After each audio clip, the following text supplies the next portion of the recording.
اب آئیے ليلة القدر، انا انزلناہ فی ليلة القدر، اس میں قدر سے مراد کیا ہے؟ قدر کی رات۔ بعض حضرات نے تو بڑی آسانی کی ہے کہ ترجمے میں کہہ دیا ہم نے اسے شب قدر میں نازل کیا۔ ظاہر بات ہے کہ ترجمے میں تو آسان ہے،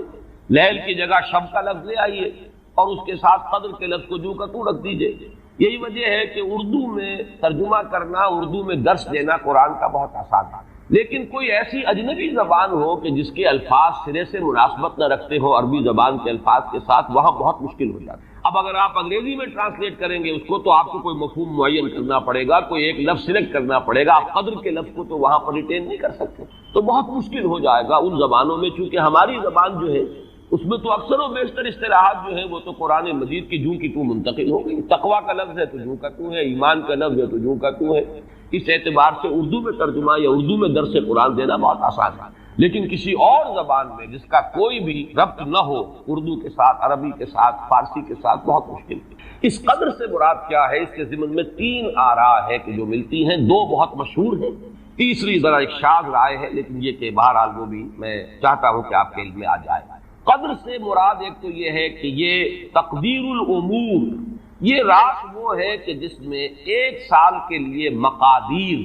اور تقدیروں کا تعین ہو جائے۔ اگرچہ ایک لفظ میں نے استعمال غلط کر دیا اس جملے میں، تعین تو وہ ہو چکا ہے ازل میں، اللہ تعالیٰ کے علم ازلی میں تو وہ چیزیں پہلے سے موجود ہیں، کب کس وقت کس شے کو ظہور پذیر ہونا ہے، کب کس وقت کس جگہ کون سا واقعہ ظاہر ہوگا، لیکن یہ ہے کہ وہ تو اللہ کا علم قدیم ہے، علم کی حد تک وہ علم قدیم ہے، وہ تو ہمیشہ سے شے جو ہے موجود ہے اللہ کے علم قدیم میں، لیکن یہ کہ ہر سال کا معلوم ہوتا ہے کہ جیسے ہمارے ہاں ایک مفہوم ہے بجٹ سیشن ہے، سال بسال کچھ چیزیں معین کی جاتی ہیں، اس اعتبار سے ہر سال یہ ایک شب آتی ہے کہ جس میں اس سال سے متعلق امور فرشتوں کے حوالے کریں۔ اس اصل جو ہے ام الکتاب سے یوں سمجھ لیجئے، ام الکتاب اب یہاں میں لفظ استعمال کر رہا ہوں، اللہ تعالیٰ کا علم قدیم، اللہ تعالیٰ کے علم قدیم میں جو چیزیں معین ہیں، جو آنے والے سال کے لیے جو حالات، حوادث، واقعات جو بھی ظہور پذیر ہونے ہیں، ان کے بارے میں اللہ کے جن فیصلوں کی تنفیذ ہونی ہے وہ حوالے کر دی جاتی ہیں فرشتوں کے کہ وہ ان کو تنفیذ۔ یہ گویا کہ تقدیر کی رات ہے لیلۃ القدر، یعنی وہ رات جس میں تقدیر الامور، تمام معاملات جو ہیں ان کا معاملہ طے کر دیا جاتا ہے، اور اس کی تائید ہوتی ہے وہ سورہ دخان کی آیت سے فیہا یفرق کل امر حکیم، اور اس آیت میں جو لفظ آیا وہ بہت پیارا آیا، یفرق، اس رات میں ہر بات جو پختہ ہے وہ جدا کر دی جاتی، فرق کے معنی جدا کرنا، فرق علیحدہ کر دینا، فرق کے معنی ہے کسی شے کے ٹکڑے کر دینا، وہ فرق ہوگا۔ فرقوا دینہم، انہوں نے اپنے دین کے ٹکڑے کرے، کسی شے کو، کسی جز کو کل سے جدا کرنا، یہ فرق ہوگا۔ تو معلوم ہوا فیہا یفرق کل امر حکیم، میں آج سوچ رہا تھا تو انگریزی کا ایک لفظ بہترین ذہن میں آیا، ایشو ہو جانا، ایک شے ایشو کر دینا، اب یہ آرڈرز ایشو ہو گئے، طے ہے علم قدیم میں، اللہ تعالیٰ کا وہ علم قدیم جو ازلی ہے اس میں تو وہ چیزیں ہیں، لیکن اس سال کے لیے وہ آرڈر ایشو کر دیے گئے، فیہا یفرق کل امر حکیم امرا من عندنا، ہمارے پاس سے ان معاملات کا معاملہ جو ہے فیصلہ ہوتا ہے، کوئی اور طاقت نہیں ہے فیصلہ کرنے والی، وہ فیصلے ہمارے ہی ہیں، ہمارے ہی پاس سے وہ فیصلے جو ہیں صادر ہوتے ہیں، لیکن یہ کہ اس شب میں لیلہ مبارکہ اسے کہا گیا، انا انزلناہ فی لیلۃ مبارکۃ انا کنا منذرین فیہا یفرق کل امر حکیم امرا من عندنا انا کنا مرسلین، وہ ہمارے پاس سے وہ فیصلے جو ہیں وہ صادر ہو کر اور حوالے کر دیے جاتے ہیں، گویا کہ آپ جیسے کہتے ہیں آرڈر ایشو ہو گئے، آپ کے تبادلے کے یا آپ کی ترقی کا جو حکم ہے ایشو ہو گیا، تو یہ گویا کہ یہ ایک سال کا معاملہ، اور اس کے ساتھ ہی نوٹ کر لیجئے قرآن حکیم میں معلوم ہوتا ہے کہ اللہ تعالیٰ کے ہاں سے یہ فیصلے جو ہیں قضاء و قدر کے اور جو بھی اللہ کے احکام ہیں ان کی تنفیذ، تدبیر امر، اس کے لیے بھی کئی لیولز معین ہیں، چنانچہ سورہ سجدہ میں جو فرمایا گیا ہے وہ تو یہ ہے کہ 1000 سال کا معاملہ طے ہو جاتا ہے، یدبر الامر من السماء الى الارض ثم يعرج الیہ فی یوم کان مقدارہ 1000 سنۃ مما تعدون، تمہاری تعداد اور تمہاری گنتی اور تمہارے حساب اور تمہاری تقویم سے جو 1000 سال بنتے ہیں، اللہ تعالیٰ کی تدبیر امر اس کے حساب سے ہوتی ہے، اور پھر اس کی تکمیل کے بعد پھر ملائکہ جو ہے اس کی جو رپورٹ ہے وہ لے کر اللہ تعالیٰ کے حضور میں حاضر ہوتے ہیں، یہ کہا جا سکتا ہے کہ جیسے ہم یہ سمجھتے ہیں کہ 7 آسمان ہیں، ان 7 آسمانوں کے ساتھ اللہ تعالیٰ کا یہ جو تدبیر امر کا معاملہ ہے کہ جو سمائے دنیا ہے اس پر وہ سالانہ ایشو ہو رہے ہو احکام قضاء و قدر کے، اور وہی ہے کہ جو پھر اس سال کے دوران ان کی تنفیذ ہو جاتی ہے، اور اگر اس سے آگے 100 برس کی کوئی پلاننگ ہے تو وہ دوسرے کہیں آسمان پر، اور اس سے اوپر اگر کوئی 1000 برس کی پلاننگ ہے تو وہ اس سے کہیں اوپر کے آسمان پر، اور اگر اس سے اوپر 10,000 برس کی کوئی پلاننگ ہے تو اس سے اوپر کے آسمان پر ہو۔ یہ سارے معاملات عین ممکن ہیں، یہ عالم امر کی وہ باتیں ہیں جن کو صحیح طور پر سمجھنا ہم صرف اشارات کے حوالے سے کوئی دھندلا سا تصور قائم کر سکتے ہیں کہ قرآن ایک طرف یہ نہیں کہہ رہا ہے یدبر الامر من السماء الى الارض ثم يعرج الیہ فی یوم کان مقدارہ 1000 سنۃ مما تعدون۔ سورہ معارج میں یہ بھی ہے تعرج الملائکۃ والروح الیہ فیہا، اس میں فی یوم کان مقدارہ 50,000 سنۃ، 50,000 برس کا بھی ایک دن۔ تو ہو سکتا ہے کہ ان تمام مختلف درجہ بدرجہ جو تدبیر امر کے فیصلے اللہ کی طرف سے حکمت الہی اور علم الہی سے جن چیزوں کا کہ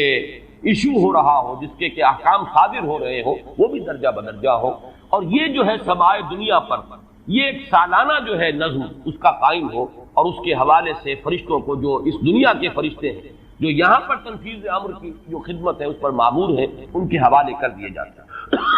تو ایک رائے تو میں نے عرض کی کہ قدر سے مراد تقدیر، کہ یہ رات جو ہے تقدیر الامور کی رات ہے، تمام جو امور ہیں ان کے مقادیر، ان کی تعیین، ان کے بارے میں اللہ تعالیٰ کے احکام جو ہے ان کا ایشو ہو جانا۔ ایک رائے یہ ہے کہ یہ قدر سے مراد ہے قدر و منزلت، اونچا رتبہ، علو شان، منزلہ اور شرف۔ اب اس کی تعین ہوتی ہے،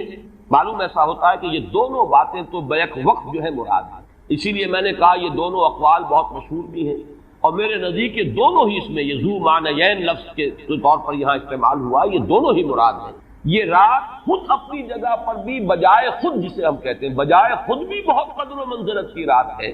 اور اس شب میں 1 سال کے معاملات جو ہیں وہ فرشتوں کے حوالے کر دیے جاتے ہیں۔ اس اعتبار سے اس کو کہا گیا لیلہ مبارکہ، انا انزلناہ فی لیلۃ مبارکہ، یہ خود مبارک ہے، اس کے اندر برکتیں ہیں، اس کے اندر عظمت ہے، اس کی اپنی شان بلند ہے، علو مرتبت کی حامل ہے یہ رات۔ یہ دو مفہوم جو ہیں جب تو میں نے جیسا کہ عرض کیا یہ تو بہت کثرت کے ساتھ ہے اور یہی زیادہ مشہور بھی ہیں، بلکہ ان کے ضمن میں دوسری بات کے ضمن میں ایک نقطہ ترازی کے درجے کی بات ہے، لیکن بات چونکہ حسین ہے وہ میں آپ کو سنا رہا ہوں۔ ابو بکر وراق ہیں جنہوں نے اس میں نقطہ پیدا کیا ہے کہ یہ لیلہ قدر اس لیے ہے لأنہ نزل فیہا کتاب ذو قدر علی لسان ملک ذی قدر علی امت لہا قدر۔ یہ 3 انہوں نے قدر جمع کیے ہیں کہ یہ اس لیے اس کو لیلۃ القدر کہا گیا کہ ایک طرف تو یہ کہ اس میں وہ کتاب نازل ہوئی جو بڑی قدر و منزلت والی کتاب ہے، ثانیاً وہ اس فرشتے کی زبانی نازل ہوئی کہ جو بہت قدر و منزلت کا ذی قوت عند ذی العرش مکین مطاع ثم امین، پھر اس امت کے لیے اس کی تنزیل ہو رہی ہے جس کی بڑی قدر و منزلت ہے اللہ کے ہاں۔ اور شاید اسی وجہ سے وہ کہتے ہیں جناب وراق کہ شاید اسی وجہ سے لفظ قدر جو ہے اس سورہ مبارکہ میں 3 مرتبہ آیا ہے، انا انزلناہ فی لیلۃ القدر وما ادراک ما لیلۃ القدر لیلۃ القدر خیر من الف شہر۔ لیکن جیسا کہ میں نے عرض کیا ہے یہ بس ایک نقطے کے حد تک ہے، ایک دلچسپ نقطہ ہے، میں نے اس کا تذکرہ کر دیا ہے۔ ایک تیسرا مفہوم جو شاذ ہے جو لیا گیا قدر سے کہ قدر کا ایک مفہوم ہے تنگی کا بھی، جیسے کہ سورۃ الفجر میں ہم پڑھ چکے ہیں فاما الانسان اذا ما ابتلاه ربه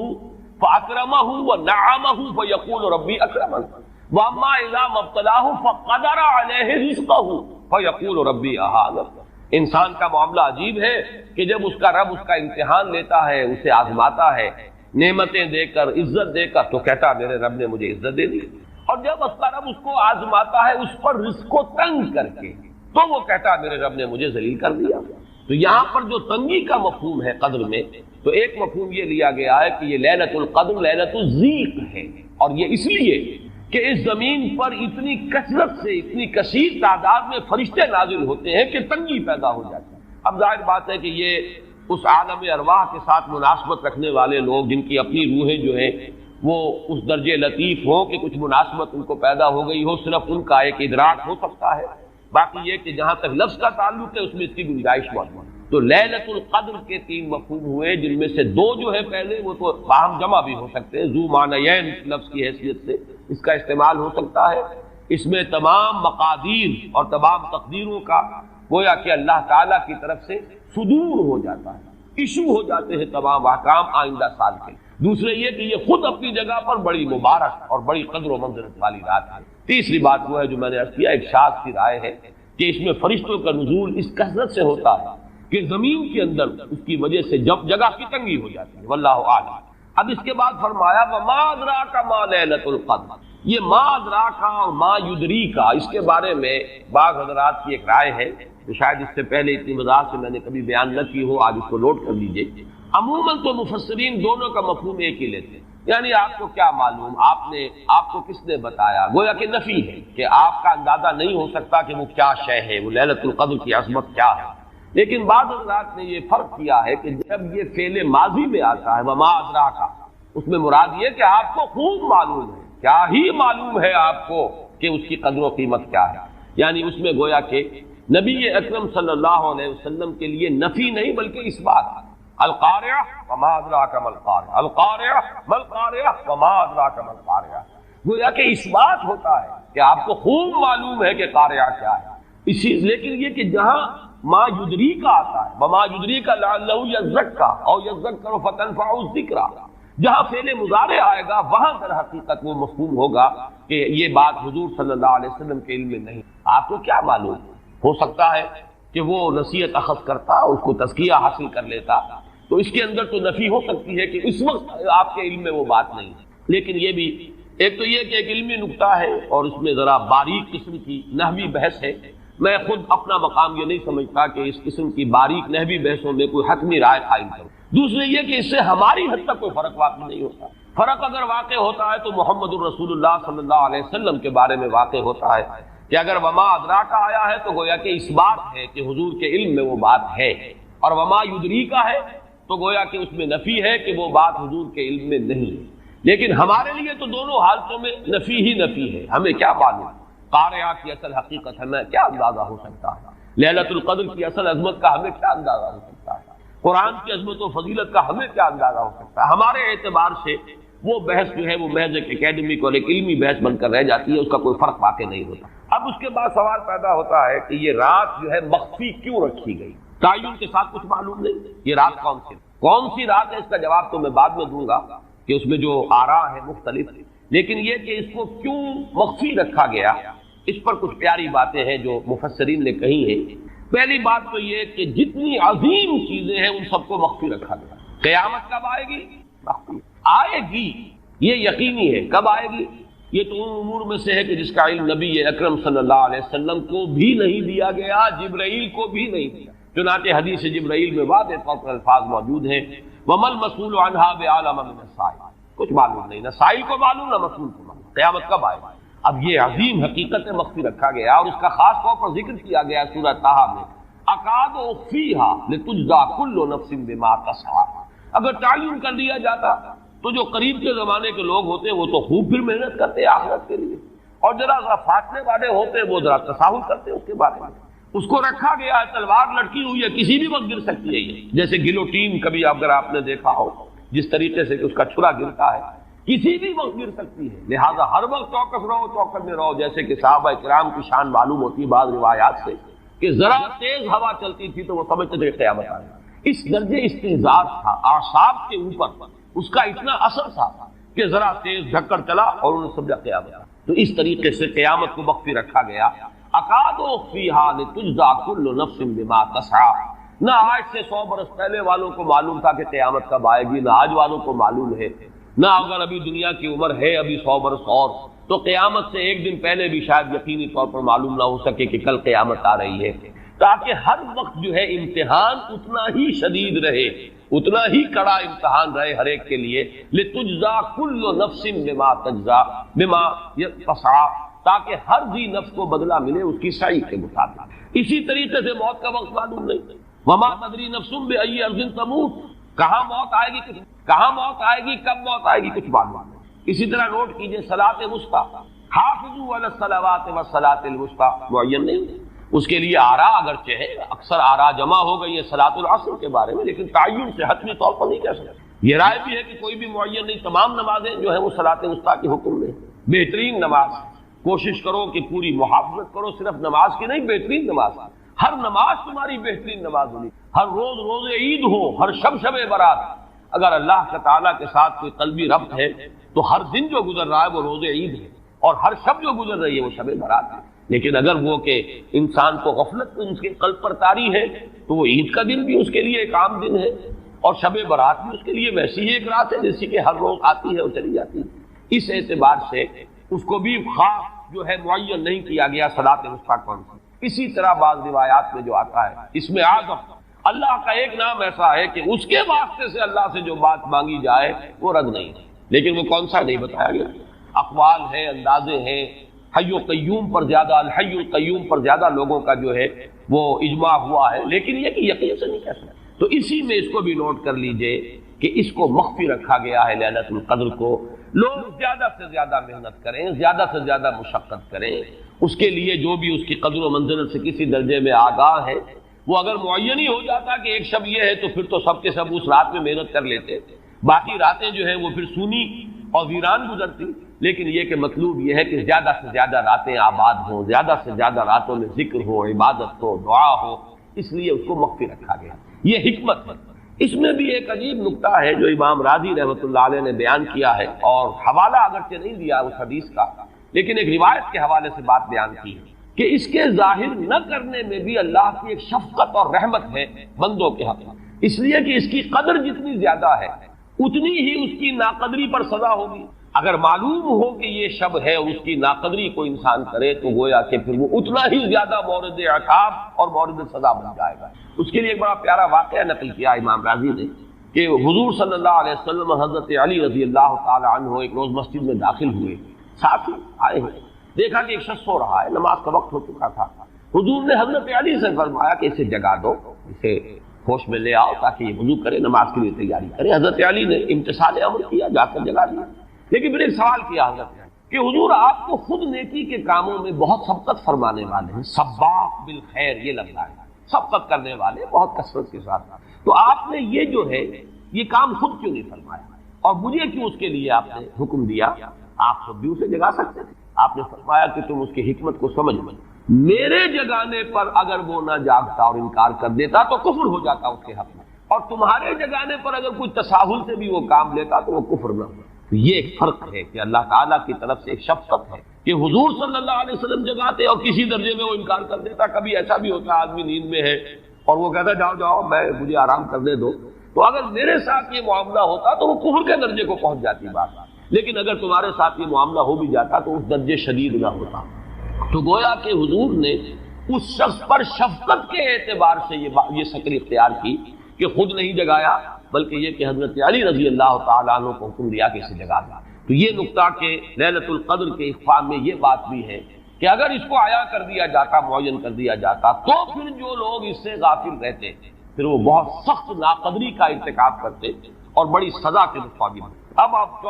چھٹی بحث ہے کہ وہ رات کون سی۔ اگرچہ ایک رائے شاذ یہ بھی ہے کہ وہ رمضان سے باہر کی رات بھی ہو سکتی ہے، لازم نہیں ہے کہ رمضان ہی کی کوئی شب ہو۔ اس میں چونکہ بعض حضرات نے ایک روایت کی وجہ سے یہ جسے ہم شب برات کہتے ہیں، لیلۃ البرات،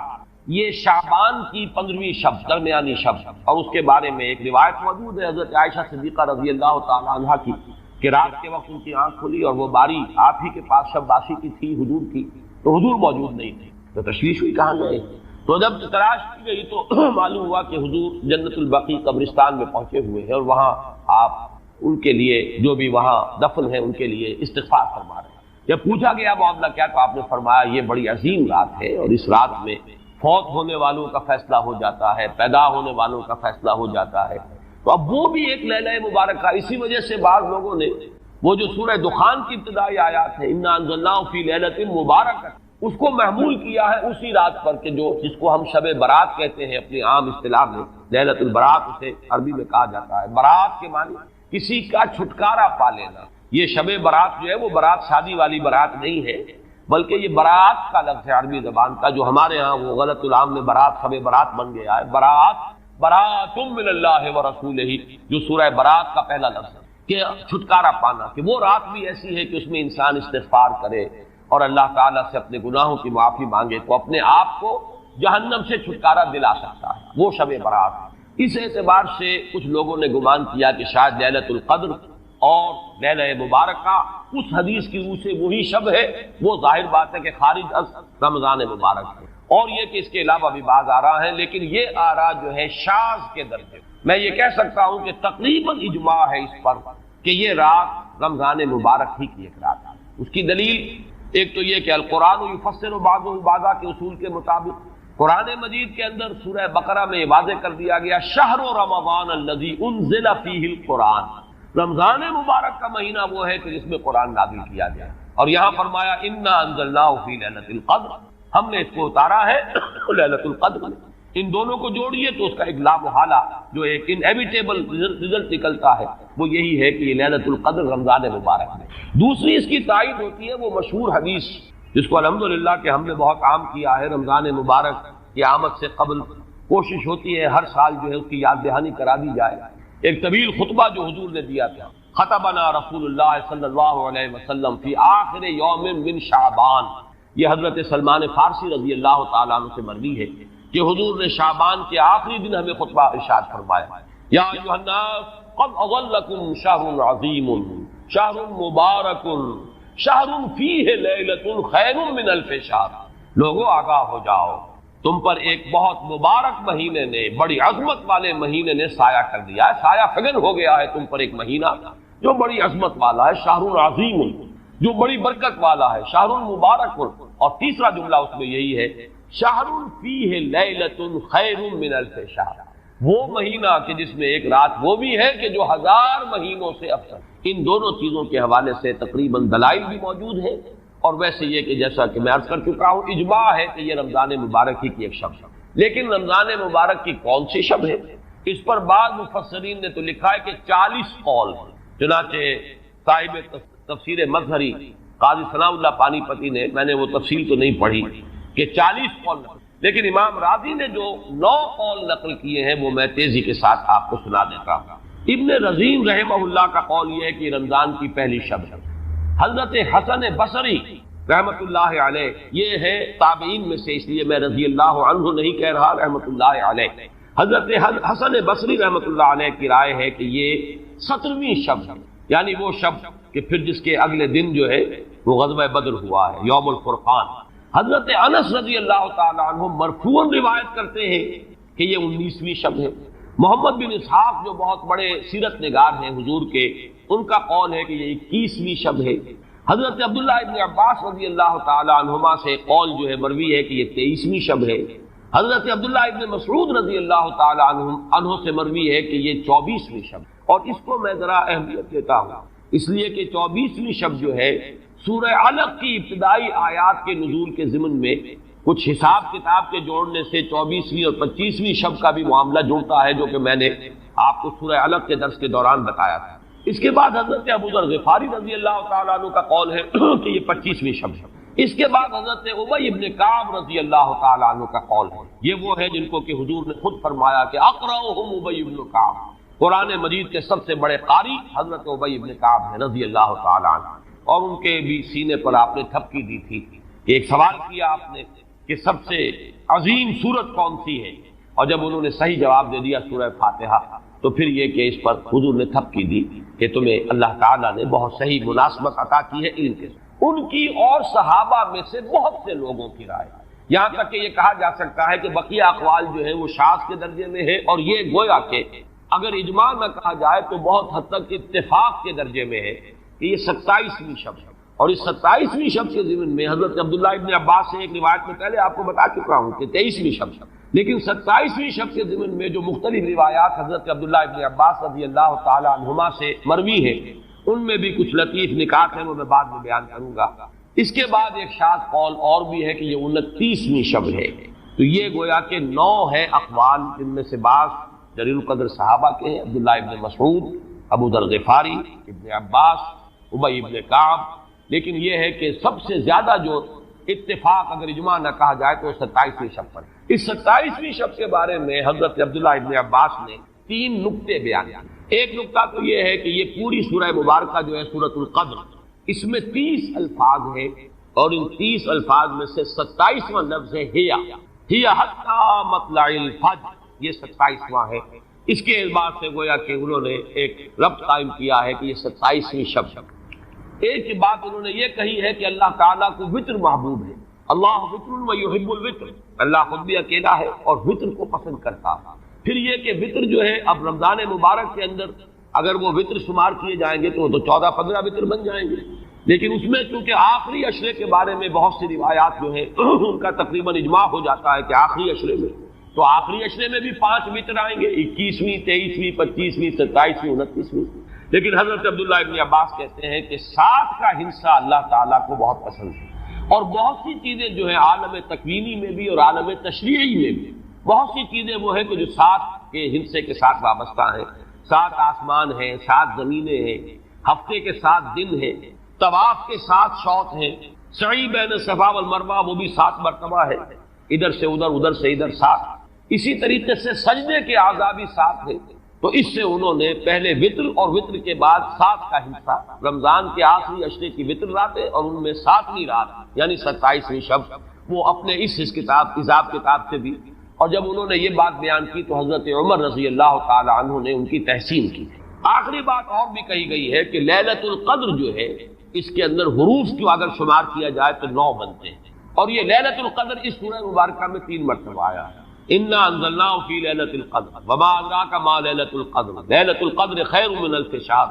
اس اعتبار سے بھی 3 کو ضرب دی جائے 9 سے تو وہ بھی 27 کا عدد۔ بہرحال یہ میں نے جیسا کہ عرض کیا تھا کہ ان کا کوئی تعلق نہ صرف سے ہے، نہ نحو سے ہے، نہ روایات سے، لیکن بہرحال حضرت عبداللہ ابن عباس کا ایک ذوق ہے، اس کو آپ ذوقی باتیں بھی کہہ سکتے ہیں، لیکن یہ کہ حضرت عبداللہ ابن عباس کی ذوقی بات ہے لہذا اس کا کم سے کم تذکرہ ہو جانا چاہیے۔ ایک بحث یہ ہے کہ آہیا باقیۃ ام لا، کیا یہ رات جو اس کی عظمت تھی یہ باقی ہے یا صرف وہی رات جو تھی جس میں کہ قرآن مجید نازل کیا گیا وہی عظمت کی حامل تھی؟ انا انزلناہ فی لیلۃ القدر، یا یہ کہ اب بھی ہر سال یہ رات آ رہی ہے تو اسی عظمت کی حامل ہے، اسی قدر و منزلت کی، اسی برکت کی حامل ہے؟ اس پر بھی تقریباً ایک اجماع ہے کہ یہ لیلۃ القدر باقی ہے، ہر سال آتی ہے۔ اس کے ضمن میں بلکہ میں چاہتا ہوں کہ اپنے ایک قول کی تصحیح کر دوں کہ میں ایک رائے میں نے ابتدائی دور میں بیان کی ہے اپنے بعض خطبات میں، تقاریر میں، اور وہ جیسا کہ ایک خطیبانہ انداز ہوتا ہے قرآن مجید کی عظمت کے بیان کے ضمن میں یہ باتیں، یہ بھی نکتے کے درجے کی باتیں ہوتی تھی اور وہ میں بیان کرتا رہا ہوں کہ قرآن ہے اصل عظمت کی حامل ہے، جس رات میں یہ قرآن نازل ہوا وہ لیلۃ القدر بن گئی، گویا کہ لیلۃ القدر کی عظمت جو ہے وہ قرآن کی عظمت سے مستعار ہے۔ جس مہینے میں یہ نازل ہوا وہ مذہب جو ہے وہ مہینہ جو ہے مبارک ہو گیا، شہر المبارک، اور وہ مہینہ جو ہے وہ روزے کی عظیم عبادت کے لیے مختص کر لیا گیا۔ اسی طریقے سے جو دن اس کی تعلیم کے لیے خاص کیا گیا، جو جمعے کا دن جو ہے وہ در حقیقت تعلیم قرآن کے لیے، یتلو علیہم آیاتہ ویزکیہم ویعلمہم الکتاب والحکمہ، جو حضور کا عمل تھا اسی کو دوام عطا کیا گیا ہے خطبہ جمعہ کی صورت میں۔ وہ دن جو ہے وہ سید الایام بن گیا کہ ہفتے کے دنوں میں وہ سردار دن ہے، جمعے کا دن جو ہے وہ سردار ہے تمام دنوں میں۔ یہ بات اپنی جگہ پر صحیح ہے جہاں تک اصولی اعتبار سے، لیکن میں اس میں جو تصحیح کر رہا ہوں جزوی طور سے وہ یہ ہے کہ لیلۃ القدر کی عظمت جو ہے وہ خود اپنی جگہ پر ہے، فی نفسہا ہے، اپنے ہی مقام پر ہے، اپنی جگہ ہے، بجائے خود، جسے کہتے ہیں فارسی میں بجائے خود عظمت کی حامل، اور اس کی عظمت کا مقام یہ بھی ہے کہ اس میں فیہا یفرق کل امر حکیم، تمام معاملات جو ہے اللہ کے فیصلے جو ہیں ان کو ایشو کر دیا جاتا ہے، وہ گویا کہ حوالے کر دیے جاتے ہیں، وہ فیصلے صادر ہو جاتے ہیں اللہ تعالیٰ کی جناب سے، تو یہ اس کی عظمت قدیم ہے۔ قرآن کا نزول اس کے ساتھ شامل کیا گیا ہے کہ اس عظیم رات کا انتخاب کیا گیا ہے قرآن کے نزول۔ یہ میں چاہتا تھا کہ اپنے ان سابقہ بیانات کے ضمن میں یہ تصحیح جو ہے میں آپ کو نوٹ کرا دوں۔ دوسرے یہ کہ آیا اس کے ساتھ اس کا دن بھی اس عظمت میں شامل ہے یا نہیں؟ اس میں بھی اکثر مفسرین کا جواب یہ ہے کہ دن شامل ہے، اس لیے کہ قرآن مجید کا حساب کتاب، عرب کی تقویم، اس میں رات بول کر بھی دن رات مراد لیتے تھے اور یوم بول کر بھی دن رات مراد لیتے تھے۔ یوم بھی 24 گھنٹے کے مجموعے کا نام ہے، اور جب رات کا تذکرہ آتا ہے تو رات بھی در حقیقت دن اور رات کے 24 گھنٹوں پر اس کا جو ہے اطلاق کیا جاتا ہے۔ جو دن آتا ہے رات کے بعد وہ اس رات کے تابع۔ اس اعتبار سے یہ عظمت جو ہے صرف شب کے ساتھ نہیں ہے، بلکہ یہ کہ اس کے بعد آنے والا دن جو ہے وہ بھی اسی عظمت کا حامل ہے۔ اس سے ایک بہت بڑا مسئلہ حل ہو جاتا ہے کہ جو اس دور میں خاص طور پر بہت سے لوگوں کے ذہنوں کو پریشان کر سکتا ہے، اور وہ یہ کہ جب کہ مکے میں یا عرب میں رات ہے تو امریکہ میں وہ دن ہے، وہ دن یا اگر وہ رات آئے گی تو ابھی اس کے کچھ 12 گھنٹے کے بعد وہاں پر رات آئے گی۔ اس اعتبار سے دن جو ہے وہ بھی جب شامل ہو گیا اس کے ساتھ تو معلوم ہوا کہ کرۂ ارضی کا کوئی حصہ بھی، کوئی نقطہ بھی اس برکت اور اس قدر و منزلت سے محروم نہیں رہے گا، اس لیے کہ دن کے رات کے ساتھ وہ دن جو ہے طبعاً شامل۔ اب آئیے کہ یہ خیر من الف شہر، اس سے کیا مراد ہے؟ دو باتیں تو اس میں بالکل واضح ہیں۔ ایک تو اس اعتبار سے کہ اس میں جو عبادت کی جائے، استغفار کیا جائے، ذکر کیا جائے، اس کی قدر و منزلت، اس کے لیے ایک تعبیر ہے، جو انداز اسلوب بیان اختیار کیا گیا وہ یہ ہے، اس سے مراد وہ 1000 مہینے جو ہے گنتی کے 1000 مہینے نہیں ہیں، اس کو جن لوگوں نے حساب کر کے 83 برس اور کچھ مہینے نکالے ہوئے تو وہ در حقیقت یہ حساب کتاب نہیں ہوتا۔ عربی زبان میں کہیں 100 کہیں 70 کہیں 1000 یہ کثرت کی تعبیر کے لیے آتا ہے۔ تو معلوم ہوا کہ بہت زیادہ اجر و ثواب ہے عبادت کا، دعا کی قبولیت کا بہت قوی امکان ہے اس شب مبارک میں، اور یہ کہ تقرب الی اللہ کے لیے انسان کوئی کوشاں ہو تو اس کی پیش رفت جو ہے اس شب میں جو ہے وہ بقیہ دنوں اور بقیہ راتوں کی نسبت سے بہت زیادہ ہے۔ اس میں جو ایک اشکال پیدا ہوتا ہے ذہن میں کہ آخر کیا سبب ہے کہ بعض خاص جو دن ہیں یا بعض خاص مہینے ہیں ان کی جو خاص جو فضیلت ہے، تو اس کو میں سمجھتا ہوں کہ بہت عمدگی سے ہمارے مفسرین نے سمجھایا ہے کہ عالم مادی میں بھی ہم یہ چیز دیکھتے ہیں کہ مناسبت ہوتی ہے۔ کوئی فصل ہے گندم کی، اب آپ اگر اس کو غلط موسم میں اگر بو دیں گے تو آپ کا بیج بھی ضائع ہو جائے گا، مناسبت ہے، صحیح وقت ہے اس کا، اسی میں اگر وہ فصل جو ہے وہ بوئی جائے گی تو وہ مثمر ہوگی، اس سے آپ کو فصل حاصل ہو جائے گی۔ لیکن اگر آپ نے غیر وقت میں وہی بیج بہترین ہو، دانہ عمدہ سے عمدہ ہو، زمین اچھی سے اچھی ہو، لیکن یہ کہ موسم اگر آپ نے غلط چن لیا ہے تو گویا کہ مناسبت جو ہے اوقات، دنوں، ایام، راتوں، مہینوں، سالوں، ان کے جو بھی ایک خاص مناسبت ہے نیکی کے ساتھ، خیر کے ساتھ، عالم امر کے ساتھ، روحانیت کے ساتھ، عالم ارواح کے ساتھ، اس کو ہم قیاس کر سکتے ہیں کہ جیسے موسموں اور دنوں کا معاملہ ہے اسی طریقے سے اس عالم ارواح کے اندر اور روحانی عالم کے اندر بھی کچھ ایام ہیں، کچھ دن ہیں، کچھ مہینے ہیں جن کی خصوصی مناسبت ہے، چنانچہ رمضان مبارک کا مہینہ ہے، اسی طریقے سے یہ لیلۃ القدر ہے، اس کے اندر جو ہے قدر و منزلت اللہ نے جو رکھی ہے وہ اس کی ایک خصوصیت ہے جس کو ہم ظاہر بات ہے کہ عالم امر کی اشیاء جو ہیں کما حق ہو تو ان کا ادراک اور شعور ہم اس وقت اس زندگی میں اس دنیا میں حاصل نہیں کر سکتے، لیکن اس کی طرف اس تمثیل کے ذریعے سے کچھ نہ کچھ جو ہے رہنمائی ہو جاتا ہے، جیسے کہ قرآن مجید کی عظمت کما حق ہو، جیسے کہ وہ عظمت ہے، کما ہیا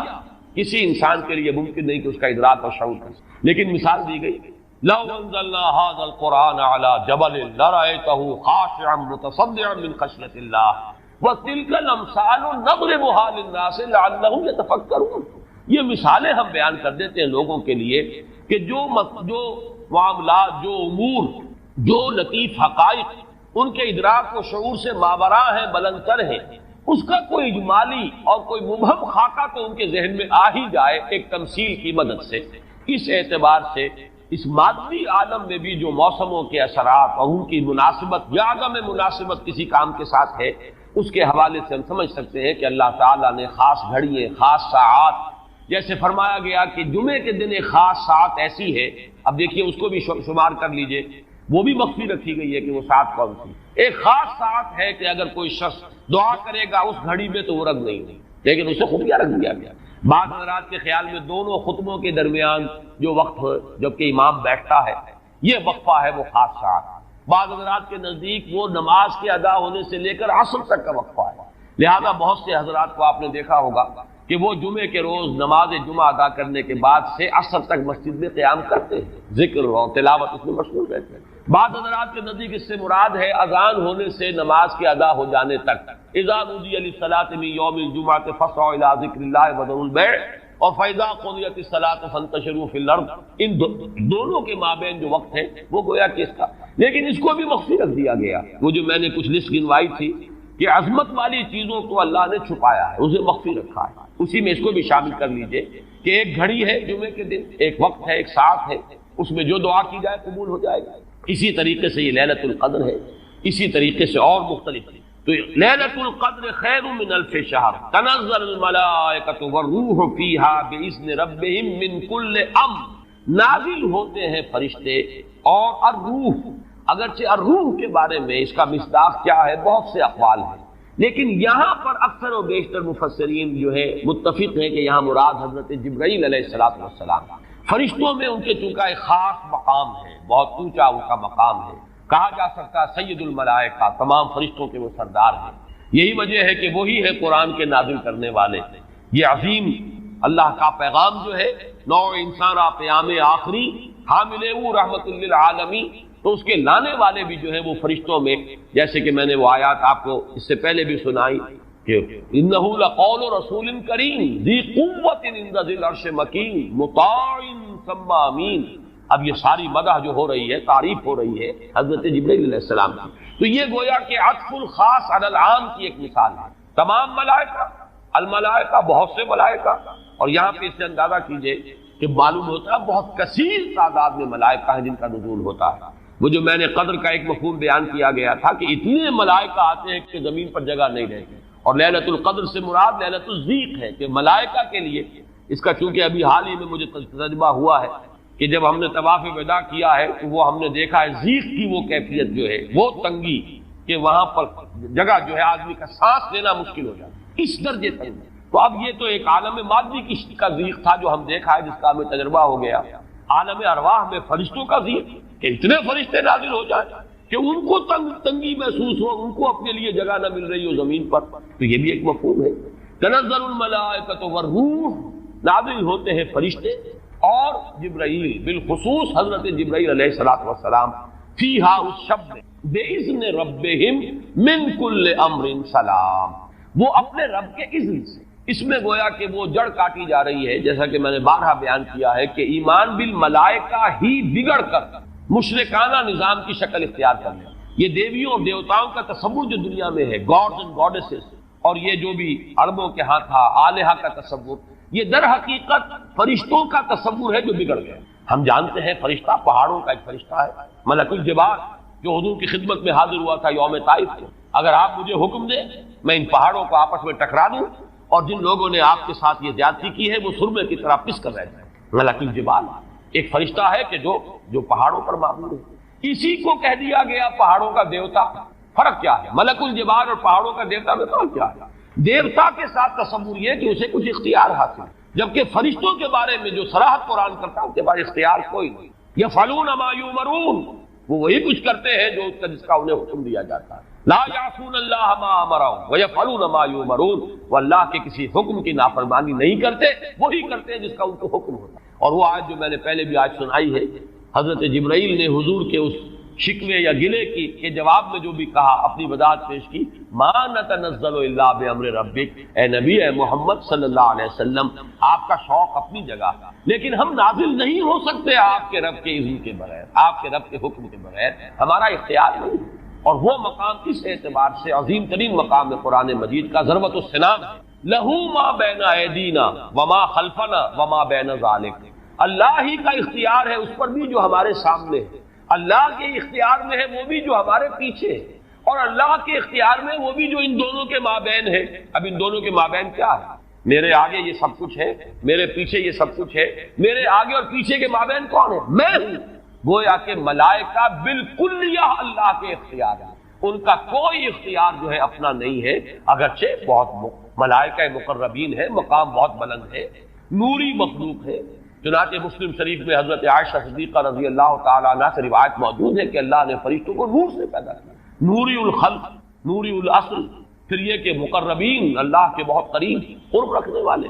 لیکن اختیار جو حکم ملتا ہے، بس یہ بات پیش نظر رہے تو ایمان بالملائکہ جو لازم ہے ہمارے ایمانیات کا جزو لا ينفک ہے۔ آمنت باللہ وملائکتہ وکتبہ ورسلہ والیوم الآخر والقدر خیرہ وشرہ من اللہ تعالی والبعث بعد الموت۔ ایمان باللہ کے فوراً بعد ایمان بالملائکہ لازم ہے، لیکن یہ کہ ذرا سا دیکھیے بال برابر ادھر سے ادھر ہو جانے سے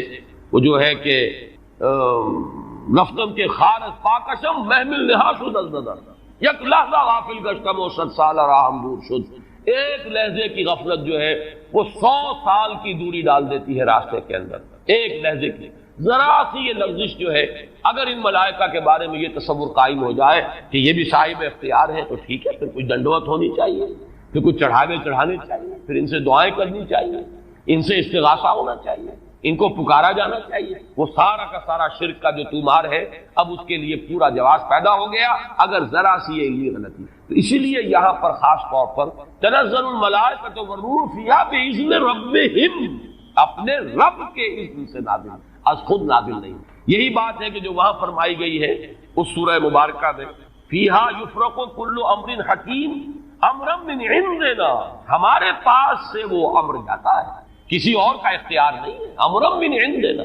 اس کا فیصلہ ہم کرتے، یدبر الامر ہم ہیں، تدبیر امر ہم کرتے ہیں، فیصلہ کرنے والے ہم ہیں، حکم دینے والے ہم ہیں، تقدیر کا تعین کرنے والے ہم ہیں، اس کے لیے حکم ایشو کرنے والے ہم ہیں۔ تو فرمایا امرا من عندنا انا کنا مرسلین، اور ہم ہی ہیں کہ جو بھیجنے والے ہیں، اپنے فرشتوں کو بھیجتے ہیں تنفیذ امر کے لیے، اپنے رسولوں کو بھیجتے ہیں لوگوں کو خبردار کرنے کے لیے، جو کہ اگلی صورت کا مقصد ہے، جو مرکزی مضمون ہے کہ مقصد رسالت ہے کیا۔ تو فرمایا تنزل الملائکۃ والروح فیہا باذن ربہم من کل امر۔ اب دیکھیے کل امر کس طرح یہ الفاظ جو ہے ایک دوسرے کے ساتھ ان دونوں مقامات کے جو ٹیلی کر رہے ہیں۔ انا انزلناہ فی لیلۃ القدر، انا انزلناہ فی لیلۃ مبارک، قدر اور مبارک یہ دونوں ایک دوسرے کے مقابل میں آ گئے۔ یہاں فرمایا من کل امر، تنزل الملائکۃ والروح فیہا باذن ربہم من کل امر،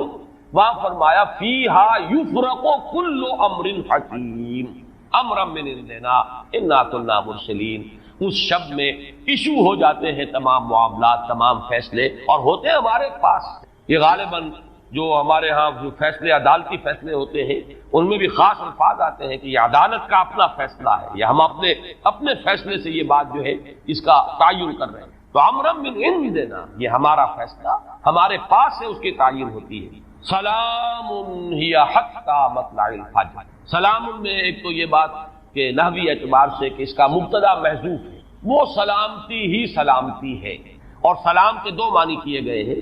ایک تو جو سلام کا یا سلامتی کا ذریعہ بنا، یہ رات سلامتی کی رات ہے، اس رات میں سلامتی حاصل کی جا سکتی ہے، اس رات میں اللہ کی مغفرت حاصل کی جا سکتی ہے، اللہ کے عفو و درگزر کے عام ہونے کی رات ہے۔ ایک یہ کہ اس رات میں مولانا اصلاحی صاحب نے بڑا پیارا لفظ استعمال کیا ہے کہ جو شیاطین جن ہیں ان پر کرفیو لگا دیا جاتا ہے، جیسے رمضان مبارک کے بارے میں آیا ہے کہ ان جو شیاطین ہیں ان کو قید کر دیا جاتا ہے، یعنی یہ کہ برائی کے جو محرکات و دوائی ہیں ان میں کمی آ جاتی ہے، خیر کے دوائی اور داعیات و محرکات وہ اس کے اندر نکھرتے ہیں، ابھرتے ہیں، اور یہ ہر شخص کو اندازہ ہے رمضان مبارک کا ایک خاص ماحول ہوتا ہے۔ اس میں واقعہ یہ ہے کہ اگرچہ بددینت لوگ اس میں بھی بد کرداری کا معاملہ کرتے ہیں، لیکن یہ کہ طبیعت جو عام ماحول اس ماہ مبارک کا ہوتا ہے اس میں خیر کا کرنا نسبتاً بہت آسان دوسرے دنوں کے مقابلے میں، اور برائی کی طرف میلان جو ہے وہ زیادہ ہی شدید ہوگا تو شاید اس کا جو ہے اظہار ہو جائے، ورنہ عام طور پر برائی کے میلانات جو ہے ان میں کمی پیدا ہو جاتی ہے۔ تو سلام ایک تو اس معنی میں کہ سلامتی حاصل کرنے والی رات، دوسرے یہ کہ اس رات میں سلامتی ہوتی ہے کہ جنات جو ہیں شیاطین جن ان کے اوپر پابندیاں ہیں، قدغنے ہیں، اور ایک یہ لفظ لایا گیا ہے سالم کے معنی، سالم پوری رات، یہ پوری رات کا معاملہ ہے، اس کی کوئی خاص ساعت نہیں ہے۔ اس میں گویا کہ خاص دلجوئی کی جا رہی ہے کہ اگر کوئی شخص پوری رات میں نہیں بھی جاگ سکا، لیکن اگر طبیعت میں انشراح ہو جائے کسی اس کی ایک ساعت میں، کسی ایک حصے میں، تو وہ یہ سمجھے کہ وہ محروم نہیں رہا، اسے اس رات کی سعادتوں اور برکات میں سے حصہ مل گیا۔ ہی حتی مطلع الفجر، اور یہ رات جو ہے یہ فجر کے طلوع ہونے تک یہ برکات کا نزول، فرشتوں کا نزول، خیر و سعادت، سلامتی کا حصول، یہ تمام چیزیں جو ہیں اس رات کے آخری جو سرحد ہے مطلع الفجر، طلوع فجر تک یہ تمام کیفیات برقرار رہتی ہیں۔